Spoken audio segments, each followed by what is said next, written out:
이제 자리에 일어나셔서 우리가 9월 첫 주 예배를 함께 드리도록 하겠습니다. 주님께서 오늘 이 예배의 자리로 불러주시는 말씀은 시편 148편 1절에서 4절 말씀입니다. 할렐루야. 하늘에서 여호와를 찬양하며 높은 데서 그를 찬양할지어다. 그의 모든 천사여 찬양하며 모든 군대여 그를 찬양할지어다. 해와 달아 그를 찬양하며 맑은 별들아 다 그를 찬양할지어다. 하늘의 하늘도 그를 찬양하며 하늘 위에 있는 물들도 그를 찬양할지어다. 아멘. 이제 우리가 우리의 왕이 되신 하나님, 우리를 통치하시는 하나님을 찬양하며 나아가겠습니다. 왕이신 나의 하나님,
우리의 왕이 되신 주님 앞에 우리의 죄를 낱낱이 고해하며 나아가도록 하겠습니다.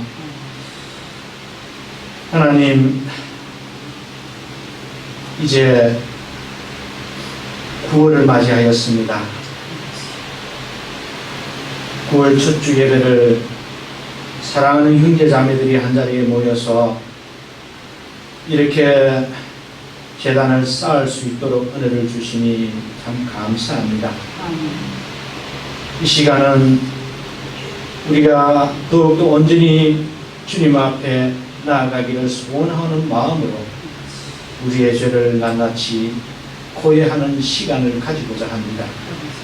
아버지, 돌아보건대 우리가 주님 앞에 설 수 없을 만큼, 아버지라 부를 수 없을 만큼 주님 죄를 짓고 악을 품고 독을 품고 살았음을 이 시간 주님 앞에 고해합니다. 아버지, 우리의 생각과 우리 속에 들어있는 모든 계획들이 악하고 주님을 영화롭게 하지 못했던 우리의 모습들을 이 시간 주님 용서하여 주시옵시고 받아 주시옵소서. 아버지, 날마다 우리의 욕심을 따라 살았으며 날마다 주님의 영광보다도 내 자신의 영광을 추구하며 살아왔던 못난 우리들의 모습을 이 시간 주님 앞에 내려놓사오니 아버지여 불쌍히 여기는 마음으로 거두어 주시옵소서. 그리함으로 주님, 이 예배가 온전히 주님 앞에 드려지는 예배가 되게 하여 주시옵소서. 누구의 탓도 아닙니다. 당신의 탓도 아니고 세상 탓도 아니고 가족 탓도 아니고 제가 잘못했습니다. 내 자신의 탓으로 모든 것이 돌려집니다. 아버지여, 연약하고 부족한 죄인을 이 시간 거두어 주시옵시고 예배에 합당한 자로 세워 주시옵소서. 우리 하나님께서 우리의 고백 기도를 들어주실 줄로 믿사옵고 예수님의 이름으로 간절히 호로하며 고해하며 기도하옵나이다. 아멘. 262장입니다. 날 구원하신 예수님. 부르시면서 우리가 용서를 간구하며 나아가겠습니다.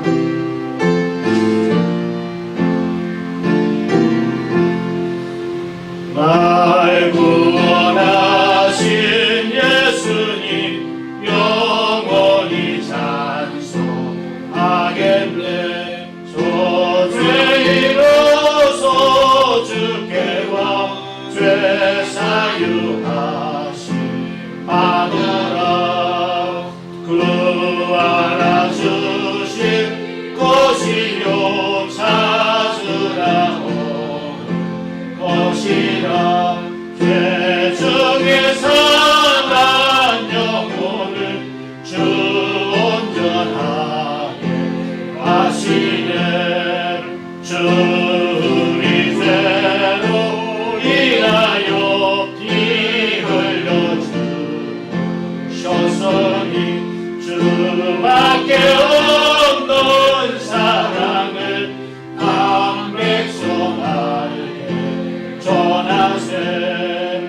주 예수 사랑 못 잊어나 항상 흘리네.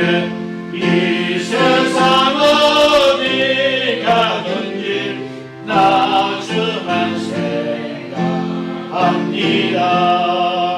목마른 자의 세례와 영생의 물을 마시라.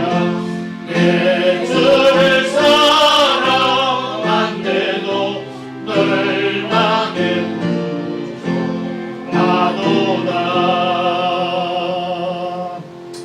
아멘. 우리 주님께서 우리의 죄 고백을 들으시고 시편 146편 5절 말씀을 통해서 죄의 용서를 선포하여 주십니다. 야곱의 하나님을 자기의 도움으로 삼으며 여호와 자기 하나님에게 자기의 소망을 두는 자는 복이 있도다. 아멘. 이제 우리가 용서함을 받은 영혼으로서 주님 앞에 담대히 나아가기를 소망합니다. 이제 자리에 앉으셔서 우리가 함께 주님의 복음을 노래하도록 하겠습니다. 시편 143편 1절에서 6절 말씀을 함께 교송하도록 하겠습니다. 여호와여 내 기도를 들으시며 내 간구에 귀를 기울이시고 주의 진실과 의로 내게 응답하소서. 주의 종에게 심판을 행하지 마소서. 주의 눈앞에는 어려운 인생이 하나도 없나이다. 원수가 내 영혼을 핍박하며 내 생명을 땅에 엎어서 나로 죽은 지 오랜 자같이 나를 암흑 속에 두었나이다. 그러므로 내 심령이 속에서 상하며 내 마음이 내 속에서 상담하나이다. 내가 옛날을 기억하고 주의 모든 행하신 것을 엎조리며 주의 손이 행하는 일을 생각하고 주를 향하여 손을 펴고 내 영혼이 마른 땅같이 주를 사모하나이다. 아멘. 이어서 우리가 율법을 함께 노래하도록 하겠습니다. 하나님이 이 모든 말씀으로 말씀하여 이르시되 나는 너를 애굽 땅 종되었던 집에서 인도하여 낸 내 하나님 여호와니라.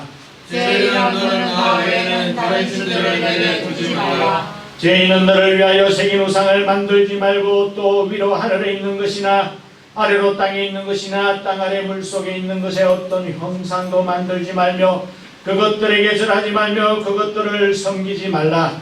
나 여호와 너희 하나님은 질투하는 하나님이죠. 나를 미워하는 자의 죄를 갚되 아버지로부터 아들에게로 3, 4대까지 이르게 하거니와 나를 사랑하고 내 계명을 지키는 자에게는 천대까지 은혜를 베푸느니라. 제3은 너는 내 하나님 여호와의 이름을 망령되게 부르지 말라.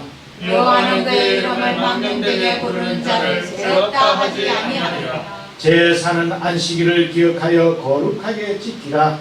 일곱째 동안은 힘써 내 모든 일을 행할 것이나 일곱째 날은 내 하나님 여호와의 안식일인즉 너나 내 아들이나 내 딸이나 내 남종이나 내 여종이나 내 가축이나 내 문 안에 머무는 객이라도 아무 일도 하지 말라. 이는 엿새 동안에 나 여호와가 하늘과 땅과 바다와 그 가운데 모든 것을 만들고 일곱째 날에 쉬었습니다. 그러므로 나 여호와가 안식일을 복되게 하여 그날을 거룩하게 하였느니라. 재우는 내 부모를 공경하라. 그리하면 내 하나님 여호와가 내게 준 땅에서 내 생명이 이르리라. 제6은 살인하지 말라. 제7은 간음하지 말라. 제8은 도둑질하지 말라. 제9는 내 이웃에 대하여 거짓 증거하지 말라. 제10은 내 이웃의 집을 탐내지 말라. 내 이웃의 아내나 그의 남동이나 그의 여종이나 그의 소나 그의 낙이나 무릇 내 이웃의 소유를 탐내지 말라. 아멘. 이제 우리가 다 함께 마음을 모아서 성령 하나님의 인도하심을 간구하는 기도로 나아가겠습니다. 기도하겠습니다. 말씀으로 세상을 창조하시고 성령으로 지금도 인도하여 주시는 하나님 아버지, 이 시간 우리가 당신의 그 오묘하신 말씀을 함께 묵상하고자 합니다. 성령 하나님, 당신께서 우리의 마음의 문을 열게 하여 주시옵시고 우리를 인도하여 주시옵시고 또한 그 말씀 깊은 곳에 묻혀져 있는 당신의 뜻을 발견할 수 있도록 도와주시옵소서. 이 시간 우리가 온전히 주님께 의지하며 기대하며 나아가오니 아버지여, 저희들을 물리치지 마옵시고 거두어 주셔서 당신의 온전하신 뜻을 발견하고 그 가운데 감동을 얻고 결단을 하고 주님의 영광을 드러낼 수 있는 복된 시간이 되게 하여 주시옵소서. 우리 하나님께서 이 한 시간 축복 가운데 성령으로 인도하여 주실 줄로 믿사옵고 예수님의 이름으로 간절히 기도하옵나이다. 아멘. 이제 우리가 하나님의 말씀을 봉독하도록 하겠습니다. 하나님의 말씀은 로마서 3장 19절에서 20절입니다.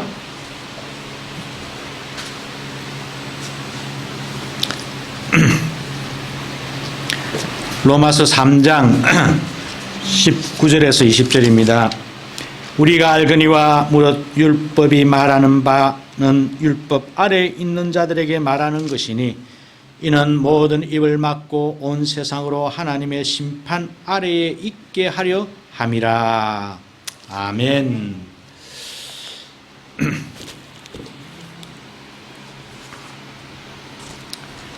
오늘 여러분들과 함께 공부를 하고 싶은 내용은 금방 읽었던 3장 19절에서 20절입니다. 부산고백교회가 사용하는 개혁성경은 18절에서 한 단락이 끝나고 19절에서 새로운 단락이 시작이 되는 그런 구조이지만 세번역 성경이나 또는 외국 성경을 보시면 이런 짜임새로 형성이 되어 있지 아니하고 일단 20절까지 한 단락으로 보고 21절에서 세 단락이 시작이 되는 그런 구조로 기록이 되어 있는 성경이 있습니다. 아마 오늘날 대부분의 성경이 그런 식으로 짜여져 있는데 개역 개정은 조금 오래된 것이라서 그런지 잘 모르겠습니다만은 어쨌든 18절로 끊고 있지만 그런데 보통 오늘날 현대 성경은 20절로 일단 끊고 그리고 21절부터 새로운 단락이 시작이 되는 그러한 구조로 되어 있다라고 하는 것을 여러분들 일단 한번 알아두시면 좋겠습니다. 사실 우리가 다음 주 공부를 하겠습니다만 21절에 보면 이제는 이제야 이렇게 시작합니다. 좀 더 정확하게 말씀을 하자면 그러나 이제는 이 단어는 님이라고 하는 단어인데 아주 완전히 역적 반전, 여러분들 반전 아시죠? 반전이 일어나는 것. 지금까지 이렇게 오다가 갑자기 여기서 막 그냥 유턴 하듯이 여기서 완전히 반전이 일어나는 그럴 때 사용되는 접속사다라고 우리가 볼 수가 있는데, 그러니까 21절부터는 지금까지 이야기해왔던 이야기를 완전히 뒤바꿔 가지고 새로운 관점에서 뭔가 이야기를 시작한다라고 하는 그런 뉘앙스가 이제야 이 단어 속에 포함이 되어 있습니다. 그렇게 생각을 한다면은 20절까지 와서 한 단락이 끝나고 21절부터 새로운 단락이 시작이 되는구나 라고 생각을 하시는 게 훨씬 더 자연스럽다는 겁니다. 그래서 저도 오늘 19절 20절 아주 짧은 내용이지만은 이 말씀을 가지고 여러분들과 함께 간단히 생각을 해보고자 합니다. 여러분, 바울 선생이 1장에서부터 3장 이 중반절에 이르기까지 계속해서 정말 귀가 닳도록, 귀가 따갑도록 우리들에게 말했던 내용이 뭐냐 하면은 인간은 죄인이라는 겁니다. 그래서 사실은 3장 9절에서 18절까지를 보시면 이게 초반부, 로마서 초반부의 결론 부분이다라고 말씀을 드릴 수가 있습니다. 이미 우리가 공부를 했습니다. 그 내용은 의인은 없나니 한 사람도 없다. 이게 바울의 인간 이해입니다. 의인은 없나니 한 사람도 없구나. 깨닫는 사람도 없구나. 하나님을 찾는 사람도 없구나. 그래서 하나님을 안 찾으니까, 하나님을 못 깨달으니까 그들은 오히려 불평이 많고 입술로는 거짓을 내뿜고 위선을 내뿜고 자기 이익을 위해서는 발빠르게 움직이는 얌체족이고 참된 평강의 길보다도 결국은 허무하게 끝날 현실을 즐기며 살아가는 아주 우둔하고 아주 그냥 멍청한 그러한 욕심쟁이 인간일 뿐이다라고 그렇게 바울이 결론을 내렸다는 겁니다. 어떻게 보면 바울이 아주 신랄하게 마치 막가파식으로 인간은 철저하게 별 수 없는, 정말 지독하게 인간은 죄인이다라고 하는 말로 결론을 내리고 있다는 겁니다. 그리고는 19절로 가면은 그 19절에서 다시 한 번 더 유대인의 이야기로 돌아갑니다. 금방 여러분 바울이 3장 9절에서 유대인이나 헬라인이나 모든 사람이 다 죄인이다 라고 그냥 아주 명확하게 결론을 내려놓고는 19절에서 또다시 유대인의 이야기로 돌아간다는 게 좀 이상하지 않습니까? 그러니까 이 19절 20절은 많은 사람들이 생각하기를 결론의 결론이다, 결론 부분의 마지막 마무리 부분이 이 19절 20절이다 라고 그렇게 해석을 하는 학자들도 있습니다. 자, 왜 바울이 모든 사람, 하나님의 택감을 받은 유대인이나 하나님의 택감을 받지 않은 사람, 아는 이방인들이나 동일하게 다 죄인이다 라고 말을 해놓고 그냥 21절로 바로 가면 이제야 라고 가면 훨씬 더 자연스러울 텐데, 이 19절 20절을 의도적으로 바울이 끼워 넣어왔다라고 하는 그런 생각이 들 정도로 19절 20절을 삽입을 해놓고 있다는 겁니다. 그래서 우리가 19절 20절을 잘 이해를 하셔야 오늘날 우리의 모습들이 보여옵니다. 여러분, 유대인이라고 하는 게 뭡니까? 19절에서 다시 유대인으로 돌아갔다는 이야기는 유대인이나 이방인들이나 다 죄인인데 죄인이야 라고 해놓고 또다시 유대인으로 돌아가서 유대인 역시 너희들 죄인이야, 너희들아 심판을 받을 수밖에 없어 라고 이야기하는 것은 마치 오늘날 우리들에게 야, 너 예수들 믿는다고, 너 교회 다닌다고 깝죽대냐? 절대로 안 그래. 예수 믿는다고 말이지 구원받았다고 확신해? 절대로 안 그럴걸? 한 번 더 볼까? 라고 하는 식으로 지금 우리에게 마치 죄 확인하듯이 우리들의 모습들을 죄 확인시켜 주듯이 지금 19절로 돌아갔다는 겁니다. 자, 19절 한번 볼까요? 19절에 이렇게 나옵니다. 율법 아래에 있는 자들, 이렇게 나옵니다. 율법 아래에 있는 자들이라고 우리 개역 성경이 번역을 하지만은 직역을 하자면 원어상으로 보면 율법 안에 있는 사람들이라는 뜻입니다. 인, 뭐 영어로 말하면 인이죠. 엔토노모라고 하는 단어를 사용을 합니다. 여러분 금방 제가 말씀 9절에 보면 헬라인이나 유대인이나 다 죄 아래 있다. 아래. 그때는 아래 언더입니다. 휴포라고 하는 말 그대로 아래, 1층 아래, 2층 아래, 아래를 뜻합니다. 나중에 20절에도 19절 마지막에도 하나님 심판 아래라고 하는 이 아래는 그냥 아래입니다. 아래 동네 할 때 아래. 그런데 여기에 있는 아래는 그런 아래가 아니에요. 율법 아래 있다는 말이 아니고 율법 안에 있는 사람들. 율법 안에 있는 사람들 누굽니까? 하나님께서 의도적으로 택하셔서 하나님의 백성으로 삼으셔서 그래서 하나님께서 그들에게 율법을 주셔가지고 그 율법으로 말미암아 삶을 살아갈 수밖에 없는 사람들. 그래서 율법 안에 거하는 사람들, 율법 안에 삶을 살아가는 사람들 누굽니까? 유대인들입니다. 유대인들. 그래서 오늘 성경에 한글 성경의 19절에 율법의 말하되 무릇 우리가 알거니가 율법이 말하는 바는 율법 아래에 있는 자들에게 말하다라고 하는 동사가 두 번이나 연거푸 나오는데 사실은 단어가 달라요. 한글로는 똑같게 말하다 나오지만은 원어에는 첫 번째 말하다라고 하는 것은 말 그대로 일반적으로 보편적으로 헌법이 말하기를 이런 말하다는 뜻입니다. 그런데 두 번째 말하다라고 하는 뜻은 헌법이 말하는데 그런데 내가 이 목사한테 가가지고 야, 이 목사 헌법에 보니까 말이야 이런 내용이 있어 라고 아주 구체적으로 아주 친근감 있게 인격적으로 말한다는 뜻입니다. 그냥 일반적으로 말하는 그런 말하는 거 아니고 그렇게 말하는 것이 아니고 두 번째 말하다 율법 아래에 있는 사람들에게 하나님께서 어떻게 말합니까? 하나님께서 몸소 찾아가셔서 그 사람들에게 율법 아래에 있는 사람들 택함받은 백성들에게 이야기를 합니다. 인격적으로 소통하는 겁니다. 아버지와 아들처럼 아버지와 자녀처럼 인격적으로 그들에게 이야기를 합니다. 야, 율법에는 이런 게 있어. 이러니까 너희 이렇게 살아야 돼. 라고 하나님께서 계속해서 말씀하셨다는 겁니다. 그 이야기가 뭐예요? 구약의 이야기입니다. 그런데 그 구약의 이야기를 한마디로 말하면 뭡니까? 율법이라는 겁니다.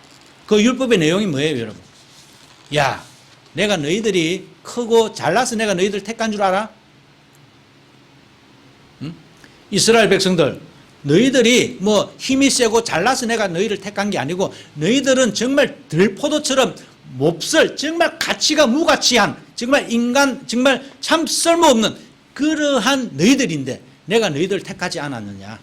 내가 너희들을 택해서 너희들을 건져내서 그리고 내가 너희들한테 율법을 줘서 그리고 내가 너희들에게 율법을 통해서 계속해서 말해왔지 않느냐. 어떻게 살라고? 하나님의 말씀대로 살아라. 하나님의 말씀대로 살아야만 그것이 정말 너희들의 본분이고 너희의 실존이고 너희의 존재 그 자체다라고 그렇게 이야기를 해왔다는 겁니다. 그것이 하나님의 목적입니다. 하나님께서 이렇게 말씀하시잖아요. 이스라엘 백성들에게 내가 너희를 택한 것은 만방의 대제사장의 나라로 삼기 위함이다. 여러분 원문에는 한글 성경 제사장 나라라고 나오지만 그 원문에는 제사장들입니다. 한 사람 한 사람들이 다 제사장들이야. 응? 너희들 모두가 다 한 사람 한 사람 하나님의 택함을 받은 한 사람 한 사람 너희들 다 제사장들이야. 응? 그렇게 제사장의 삶을 살기 위해서 살도록 내가 너희를 택했다라고 그렇게 이야기를 했다는 겁니다. 여러분 제사장은 어떤 사람들입니까? 제사장이라고 하는 것은 누구보다도 죄의식이 민감한 사람들입니다. 야, 나는 죄인이구나. 죄의식이 없으면 하나님과 여러분들을 이렇게 중매해 줄 수 있는 중보해 줄 수 있는 그런 여건이 그런 사역이 안 됩니다. 제사장이라고 하는 것은 가장 죄에 민감하고 그래서 가장 먼저 하나님 앞에 회개하고 그래서 나는 죄인이구나. 죄인이지만 하나님께서 나를 구원해 주셨구나라고 하는 그러한 하나님의 은총 안에 살아가는 사람들이 제사장들입니다. 그래서 내가 하나님의 은총을 받고 살기 때문에 그래서 하나님과 이웃 앞에 내가 잘 살아야 되겠구나. 그래서 이웃들을 하나님으로 인도하고 그래서 그 이웃들로 말미암아 하나님의 영광을 드러내고 그리함으로 말미암아 우리 백성들이 더욱더 하나님의 영광을 드러내고 이런 삶이 제사장의 삶이에요. 그런데 이스라엘 백성들이 어떻게 됐습니까? 그 하나님을 섬기고 자기를 구원해 주셨던, 자기들을 그 몹쓸 정말 들포도와 같은 그 무가치한 인간들을 구원해 하셔가지고 하나님의 백성으로 삼아 주셨는데, 오히려 그들은 그런 하나님의 택하심을 오히려 우월적인 선민의식을 가지게 하고 남을 얕잡아보는, 남을 경멸하는, 남을 섬기기보다 오히려 자기가 우쭐대는 그러한 교만하고 완악한 인간으로 이스라엘 백성들이 바뀌어버렸다는 겁니다. 그게 이스라엘의 현 주소입니다. 그렇게 살다 보니까 그러려니 하고 삽니다. 하나님의 택함을 받은 백성인데, 야, 나 죄인이구나라고 하며 살지만은, 여러분, 이 죄의식, 나는 죄인이다라고 하는 이 의식이 희미해져 갔다는 겁니다. 이스라엘 백성들에게. 내성이 생겼다는 겁니다. 내성이 생겨가지고 처음에는 나는 죄인이었구나, 나는 너무 하나님 앞에 은혜를 받아서 참 하나님의 은혜 아니고는 살 수 없구나라고 생각을 하고 믿고 그렇게 고백하고 그렇게 찬양하고 그렇게 날마다 주님 앞에 기도했는데, 하루 이틀 사흘 1년 2년 10년 한 해 몇십 년 예수 믿다 보니까 나는 죄인입니다, 그냥 뚝 하고 지나가 버립니다. 왜? 죄의식에 대한 내성이 생겨버렸다는 겁니다. 그러려니 하고 그냥 살아간다는 것이죠. 그게 바로 이스라엘의 모습입니다. 결국은 뭡니까? 하나님께서 율법으로 그들을 인도하셨음에도 불구하고 그 율법으로 말미암아 결국은 이스라엘 백성들이, 야, 결국 나는 죄인이구나 라고 하는 이 사실을 밝혀줄 뿐이다 라고 지금 바울이 그 이야기를 지금 하는 겁니다. 그러면서 하는 말이 뭡니까? 결국은 봐라, 인간들은 다 하나님의 심판을 면치 못한다. 하나님의 심판을 받을 수밖에 없는 그런 존재다라고 19절에 결론을 내리고 있다는 겁니다. 단순히 죄인이다라고 하는 것으로 끝나는 것이 아니라, 여러분, 나는 죄인이구나, 이것으로 끝나면 되죠. 좋죠. 그런데 죄인이기 때문에 결국에는 심판을 받게 된다라고 하는 하나님의 말씀을 바울이 이야기를 하는 겁니다. 결국은 인간은 심판을 받을 수밖에 없는 그런 존재다라고 하는 이야기를 바울이 지금 하고 있다는 겁니다. 여러분,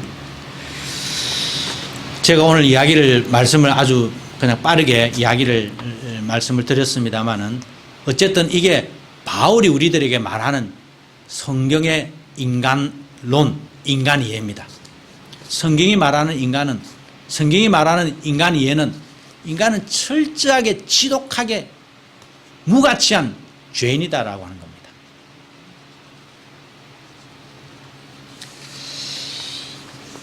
아주 절망적이고 부정적이고 너무너무 비관적이고 아무짝에도 쓸모없는 게 이게 인간이라는 겁니다. 그런데 성경에서 자꾸 이런 말을 하니까, 야, 너는 죄인이고 너는 아무짝에 쓸모도 없고 너는 별 수 없는 놈이야, 너는 하나님의 은혜 아니고는 절대로 뭐 할 수 없어, 이런 이야기로 계속 하니까 20세기 현대인들은 정말 우리 인간이라고 하는 것이 그렇게 쓸모없는 인간인가? 아니, 그렇게 쓸모없는 인간 같으면 하나님이 왜 만드셨지? 라고 하는 그러한 의문이 당연히 생겨나잖아요. 아니, 내가 봐도 내 자신이 그렇게 형편없는 놈은 아닌데, 뭐라고 자꾸만 교회만 오면 목사님이 자꾸 설교해서 죄인이다 회개하라. 딱히 내가 잘못한 것도 없고, 내가 일주일 동안 딱히 뭘 그래 내가 잘못했다고 내보고 자꾸 죄인이라고 그러지? 이게 이해가 돼야 됩니다. 이게 이해가 되지 않으면 우리는 기독교를 아무리 믿어도 믿을 수밖에 없습니다. 사람들이 말입니다, 자꾸만 죄인이다 그러고, 인간은 아무 쓸모가 없고 아무 능력도 없고, 자기가 아까 바울이 그랬잖아요. 우리가 이미 공부했듯이 선을 행하는 자가 없대 한 사람도 없다는 겁니다. 하나님을 찾는 사람도 없고. 그러니까 현대 사람들이 이렇게 이야기를 합니다. 야, 인간은 그렇게 말종은 아니다. 인간에게도 선이 있다. 인간 너 자신을 긍정하라. 뭐 이런 이야기가 오늘날 20세기의 인간론입니다. 여러분 인터넷 쳐보십시오. 매일 자기 자신을 긍정하면은 성공할 수 있다. 성공의 비결, 자기 자신을 긍정하라. 긍정의 힘. 이게 오늘날 인간론입니다. 이러한 긍정의 힘, 인간을 긍정적으로 바라보아야 한다. 내 자신을 긍정적으로 바라보아야 한다. 이런 인간론이 기독교 안에도 들어왔습니다. 여러분 인터넷 보시면 기도 응답 받는 비결, 그런 걸 클릭해서 보는 사람들이 너무 많아요. 내가 묻고 싶어요. 그 사람들은. 니는 응답 받았나? 부자 되는 비결, 그거 다 들어보시면요. 할 수 있다. 믿으십시오. 믿고 하면 됩니다. 여러분, 자기 자신을 무한적으로 긍정하는 적극적 긍정주의자들은 결국은 실패합니다. 인간에게는 선이 있을 수가 없어요. 그런데 여러분, 오늘날 우리는 어떻습니까? 오늘날의 철학이라고 하는 것이 언젠가부터 심리학으로 바뀌어버렸습니다. 심리학이나 정신학으로 바뀌어버렸습니다. 그래서 심리나 정신의 어떤 데이터를 가지고 우리의 인간의 본질을 이야기를 하려고 해요. 옛날에는 안 그랬습니다. 인간의 본질이라고 하는 것은 연약하고 뭐 이런 어떤 좀 뭐 식상하지만은 그런 이야기로 다가갔는데 요즘에는 그런 이야기를 안 해요. 철학, 인간의 어떤 본질, 삶의 어떤 본질을 추구했던 그런 철학 이야기들도 어느새 철학 그 분야 속에 심리학이 들어갔습니다. 그래서 인간의 심리를 보고 판단하려고 해요. 여러분 요즘 병원에 가보십시오. 툭 하면 그 신경성입니다. 좀 스트레스를 받아서 그런 거예요. 모든 것을 다 심리나 스트레스나 정신적으로 딱 그냥 처리하려고 합니다. 일면 맞을 수도 있겠지만은 우리가 좀 더 큰 거시적으로 볼 때 이 문제입니다. 그래서 목사님들 설교도 긍정적인 설교를 하라. 교인들에게 긍정적인 마인드를 심어줘라.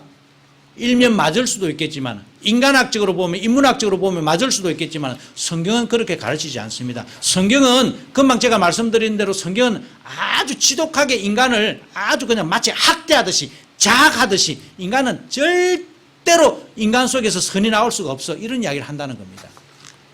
사실 우리가 그렇게 믿고 이야기를 하지만은 하면서도 조금 정말 좀 너무하지 않나 라고 생각이 들 정도로 성경은 우리들에 대해서 아주 철저하게 인간은 제로야. 인간에게는 선은 있을 수가 없으라고 이야기를 한다는 겁니다. 이 사실이 내 마음에 대모처럼 박혀지지 않는 이상은 21절에 이제야 라고 하는 이 이야기가 마치 진짜 상쾌한 사이다처럼 들려오지 않습니다. 여러분 오늘날 많은 목사님들이 아주 값싼 은혜를 전하고 있습니다. 회개 없는 용서를 전하고 있잖아요. 여러분 하나님께 다 용서해 주십니다. 하나님께서는 여러분들의 인생을 다 거두어 주십니다. 우리가 철저하게 가슴을 치고 통곡을 하면서 내가 내 인생의 모든 것을 토로내면서 회개하고 눈물 찔끔찔끔 흘리면서 주님 앞에 나아가는 그런 회개 없이 하나님께서 다 여러분 용서하십니다. 마치 바겐세일 하듯이 바겐세일 상품처럼 하나님의 은혜를 값싸게 던지고 있다는 겁니다. 그런 것에 우리 너무 익숙해졌고 그런 것이 없으면 심심하다. 오늘 목사님 설교 너무 좀 우리를 그는 쉬네. 이렇게만 들려온다는 겁니다. 왜 바울이 입에 마치 거품을 물듯이 그토록 우리 보고 인간은 죄인이다 죄인이다라고 말을 합니까? 그 사실이 죄인식, 죄의식 이 사실에 대한 분명한 하나님의 은혜에 의한 깨달음이 없이는 21절에 이제야 율법 외에 율법과는 따로 율법과는 다르게 한 의가 나타났으니 라고 하는 이 하나님의 놀라우신 은혜가 보여오지 않기 때문에 그렇습니다. 우리가 다음 주 공부하겠습니다만 이제야 라고 내 인생이 완전히 180도 뒤바뀌는 이 역사는 철저하게 자기 자신이 하나님 앞에 거꾸로지고 철저하게 내가 죄인이구나 나는 어쩔 수밖에 없구나 라고 하는 이러한 절망적인 자기 자신의 모습을 되돌아보지 인식하지 않는 이상은 21절의 은혜가 보여오지 않는다는 겁니다.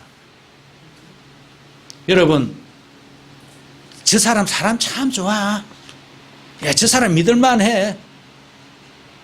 우리는 정치인들 가운데에 우리는 사회 속에서 얼마나 우리는 쏟고 쏟김을 당합니까? 믿었던 그 사람들이 어느새 그냥 입에 오르락 내리락 합니다. 선이 나올 수가 없어요.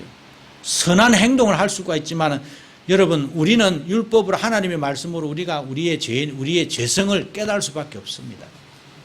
그 깨닫는 순간 하나님의 은혜가 보여온다는 것이죠.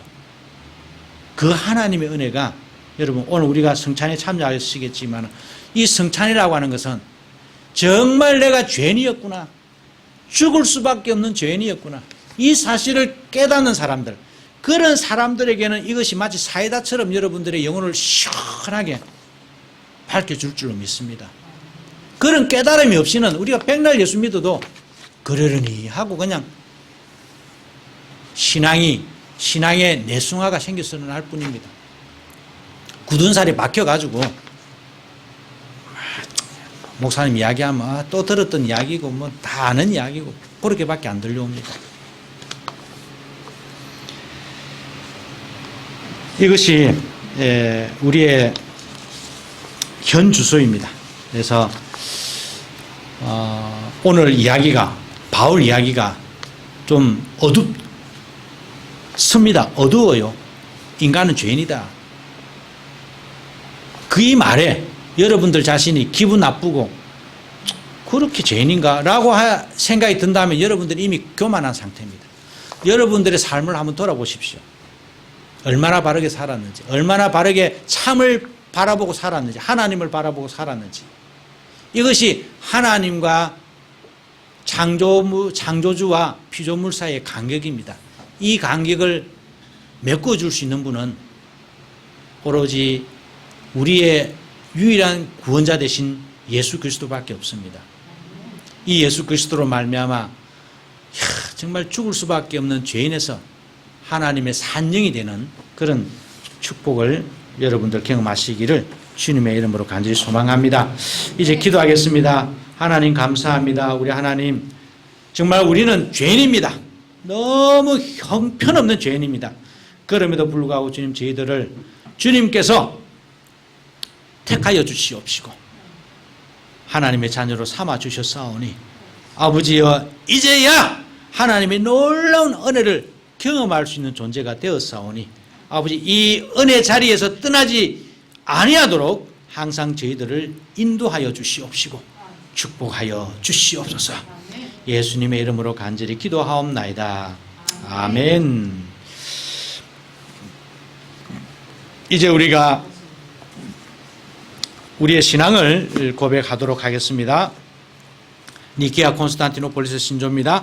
우리는 한 분 하나님 아버지께서 전능하시며 하늘과 땅, 보이는 것과 보이지 않는 모든 것을 창조하신 것을 믿습니다. 그리고 한 분 주 예수 그리스도를 믿습니다.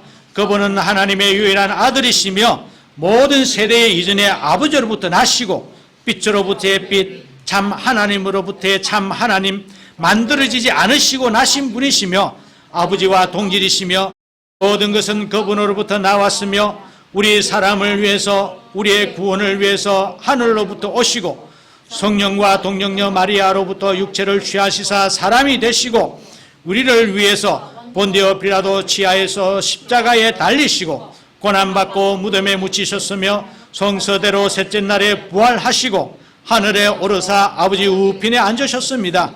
그리고 그분은 영광 가운데서 산자와 죽은 자를 심판하시기 위하여 다시 오십니다. 그 나라는 결코 끝남이 없습니다. 그리고 성령을 믿습니다. 그분은 주가 되시며 생명을 주시고 아버지로부터 나오시며 성부와 성자와 함께 예배를 받으시고 함께 영광을 받으시며 선지자를 통하여 말씀하십니다. 우리는 하나의 거룩한 보편적이며 사도적인 교회를 믿습니다. 우리는 죄의 용서를 위한 유일한 세례를 고백합니다. 우리는 죽은 자의 부활과 오는 세대의 생명을 대망합니다. 아멘.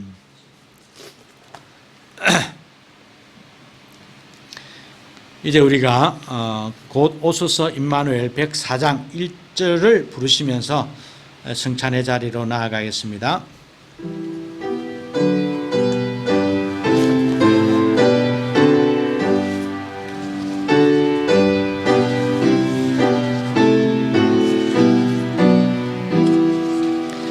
곧 오소서 임마누엘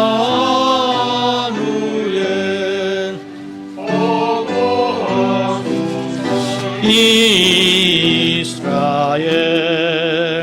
그 포로 생활 고달파 메시아 기다립니다.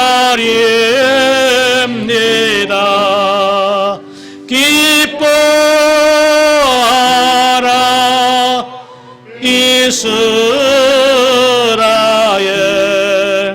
곧 오시리요 임마누엘 아멘.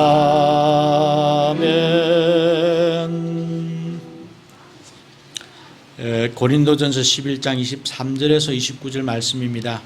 내가 너에게 전한 것은 주께 받은 것이니 곧 주 예수께서 잡히시던 밤에 떡을 가지사 축사하시고 떼어 이르시되 이것은 너희를 위하는 내 몸이니 이것을 행하여 나를 기념하라 하시고 식후에 또한 그와 같이 잔을 가지시고 이르시되 이 잔은 내 피로 세운 새 언약이니 이것을 행하여 마실 때마다 나를 기념하라 하셨으니 너희가 이 떡을 먹으며 이 잔을 마실 때마다 주의 죽으심을 그가 오실 때까지 전하는 것이니라. 누구든지 주의 떡이나 잔을 합당하지 않게 먹고 마시는 자는 주의 몸과 피에 대하여 죄를 짓는 것이니라. 사람이 자기를 살피고 그 후에야 이 떡을 먹고 이 잔을 마실지니 주의 몸을 분별하지 못하고 먹고 마시는 자는 자기의 죄를 먹고 마시는 것이니라. 아멘. 오늘 우리 말씀에도 나왔듯이 이 성찬은 우리가 죄인인 우리의 그 모습들을 주님께서 구원하여 주시는 은혜입니다. 그래서 자기가 나는 죄인이구나, 죄의식이 없는 사람들이 만약에 이 은혜의 성찬에 참여하게 된다면 그것으로 말미암아 죄를 범하게 됩니다. 내가 정말 죽을 죄인이었구나. 그러나 주님께서 십자가의 은혜로 나를 구원의 자리로 인도해 주셨다라고 하는 이 놀라운 사실을 여러분들이 반드시 경험하시고 이 은혜에 참여하신다면 이 빵과 포도주가 여러분들의 참된 음료와 양식이 될 줄로 믿습니다.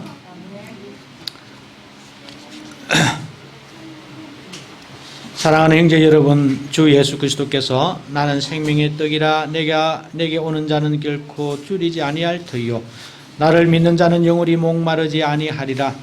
아버지께서 내게 주시는 자는 다 내게로 올 것이요 내게 오는 자는 내가 결코 내쫓지 아니하리라 라고 말씀하시면서 이 시간 우리들을 이 자리로 불러주십니다.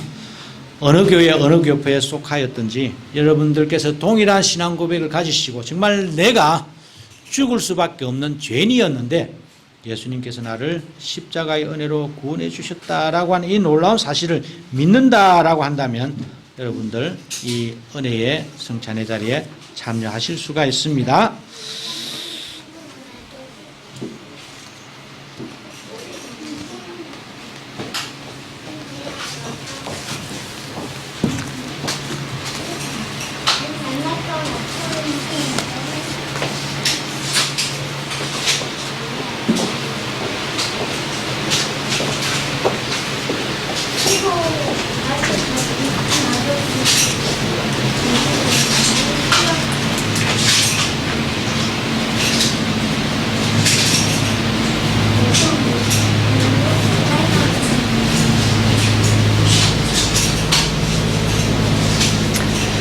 다 같이 기도하겠습니다.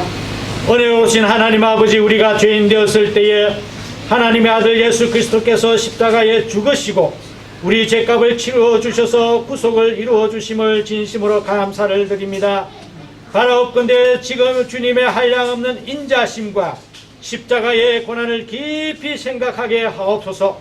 원하없는 것은 지금 이 빵과 포도주를 축복하시고 우리 영혼의 참된 양식과 음료로서 거룩하게 구별하여 주시옵소서.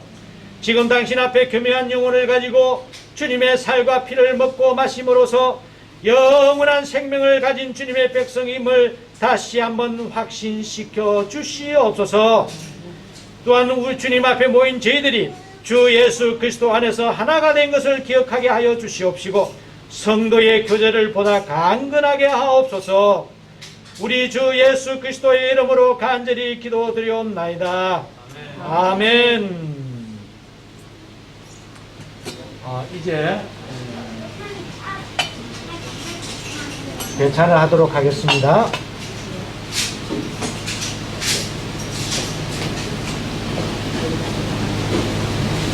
하나님의 놀라우신 은혜와 사랑, 수고하신 함께하기를 소망합니다.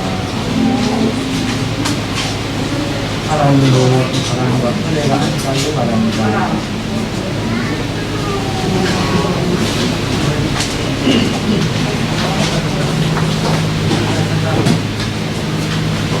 하나님의 놀라우신 사랑과 은혜가 항상 넘쳐나기를 축원합니다.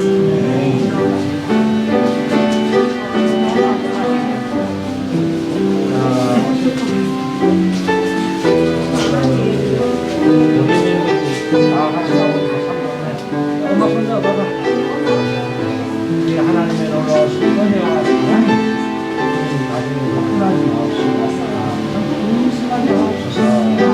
아멘. 자, 오세요.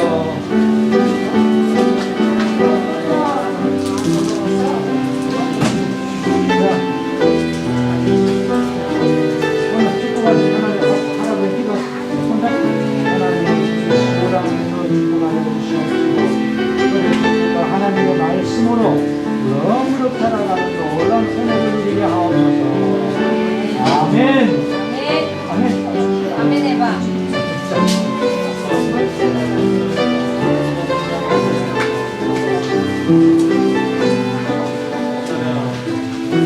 하나님의 놀라우신 사랑과 은혜가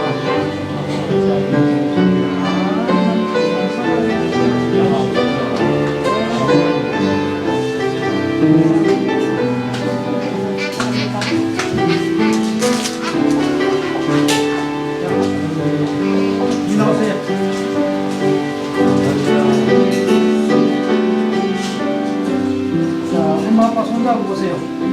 엄마 아빠 손잡고 보세요. 엄마 아빠 손잡고 하나님의 놀라운 사랑과 은혜가 우리 가정에 항상 차고 넘칠 수 있도록 부어주시옵시고 인도하여 주시옵소서. 아멘. 아멘. 하나님의 놀라우신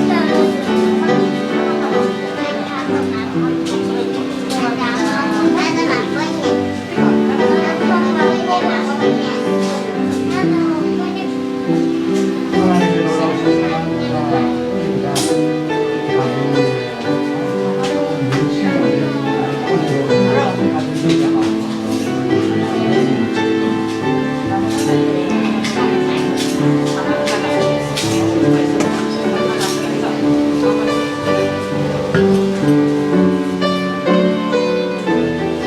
하나님 목사님 가정 위에 하나님의 놀라우신 은혜와 사랑이 항상 끊이지 아니하도록 인도하옵소서.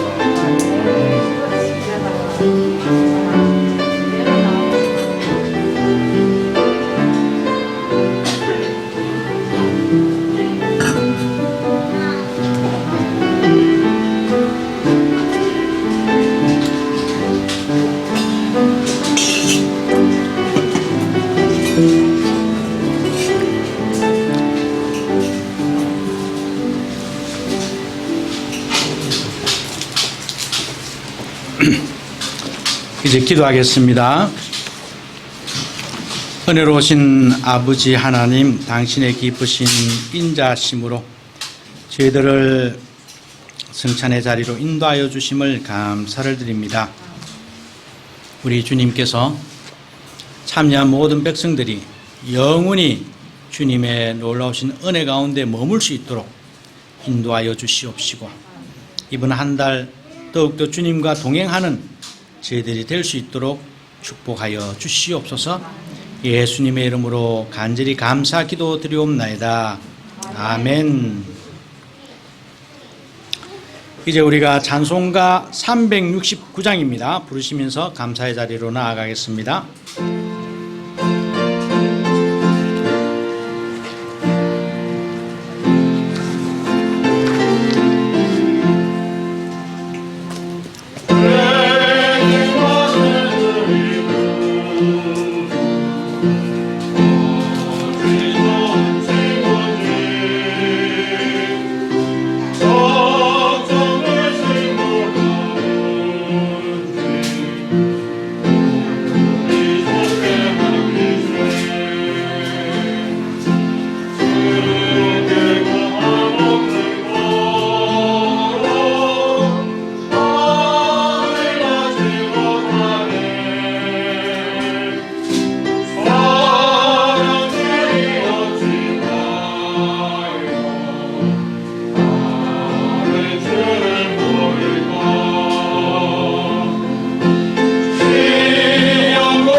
기도드리겠습니다. 하나님 아버지, 오늘도 주일에 함께 나와 예배를 드리게 하심을 감사드립니다. 요즘 너무 지쳐간 일상 속에 살아가고 있습니다. 이러한 삶 속에서도 하나님을 의지하며 세상을 살아가게 하시고 하나님께서 축복으로 힘든 시기를 이겨내게 하시고 지치지 않는 삶을 살아가게 하여 주시옵소서. 일상이 회복되는 삶을 살아가게 하여 주시옵소서. 이 시간 저희들이 가진 것들을 주님에게 이물로 가지고 나옵니다. 하나님 기뻐 받아주시고 가장 필요한 곳에 귀하게 쓰이게 해주시옵소서. 감사드리며 예수님으로 기도드렸습니다. 아멘. 감사합니다. 하늘에 계신 아버지 635장입니다.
마시고 악에서 구원하소서.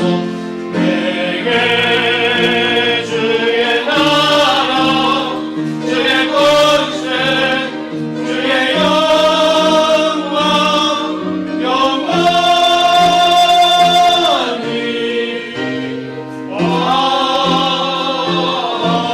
아멘. 다 같이 기도하겠습니다.